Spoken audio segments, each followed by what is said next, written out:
Samantala, inaalam ng mga otoridad kung may naging pinsala ang magnitude 6 na lindol na yumanig sa Davao Oriental kaninang umaga.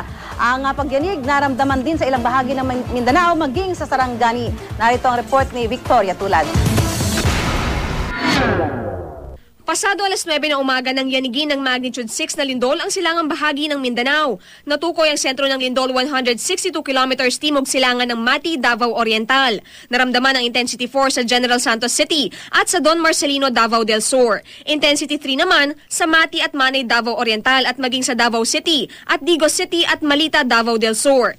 Intensity 2 ang naramdaman sa Tagum City at Carmen, Davao del Norte, Santa Cruz, North Cotabato at Coronadal, South Cotabato.